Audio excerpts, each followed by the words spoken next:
പത്തനംതിട്ട കോന്നിയിൽ സ്വകാര്യ ബസ്സുകൾ കൂട്ടിയിടിച്ച് 30 പേർക്ക് പരിക്ക്.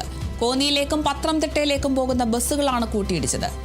വിവരങ്ങളുമായി പ്രസാദ് എം ജെ ചേരുന്നുണ്ട്. പ്രസാദ്, എപ്പോഴായിരുന്നു ഈ ഒരു സംഭവം ഉണ്ടായത്? ഇനിയും ആളുകളുടെ പരിക്കേറ്റവരുടെ എണ്ണം കൂടാനുള്ള സാധ്യതയുണ്ടോ? പരിക്കേറ്റവരുടെ നില ഗുരുതരമാണോ? വിശദാംശങ്ങൾ എങ്ങനെയാണ്?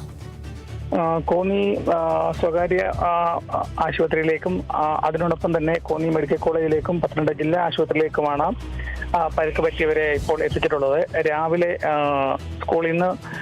സ്കൂളിന്റെ സമയമായപ്പോഴത്തേക്കിന് ഓഫീസിലേക്കും മറ്റു സ്കൂളുകളിലേക്കും പോകുന്ന നിരവധി യാത്രക്കാരൊക്കെ ഈ രണ്ട് ബസ്സുകളിലും ഉണ്ടായിരുന്നു. ഒന്ന് ബസ് പത്തനംതിട്ടയിൽ നിന്നും കോന്നിയിലേക്ക് പോവുകയും മറ്റൊരു ബസ് കോന്നിയിൽ നിന്നും പത്തനംതിട്ടയിലേക്ക് വരികയായിരുന്നു. ബ്ലൂ ഹിൽ എന്ന് പറഞ്ഞ ബസ്സുകളാണ് കോന്നി അട്ടച്ചാക്കൽ വെച്ച് കൂട്ടിയിടിച്ചത്. ഇപ്പോൾ നമുക്ക് പോലീസിൽ നിന്നും ബന്ധപ്പെട്ടതിൽ നിന്നും നമുക്ക് അറിയാൻ കഴിഞ്ഞത് ആരുടെയും പരിക്ക് ഗുരുതരമല്ല. പക്ഷേ എങ്കിലും ഇടിയുടെ ആഘാതത്തിൽ 30-ലധികം പേർക്ക് പരിക്ക് പറ്റിയിട്ടുള്ളതെന്നാണ് അരുണിമ നമുക്കിപ്പോൾ അറിയാൻ കഴിയുന്നത്.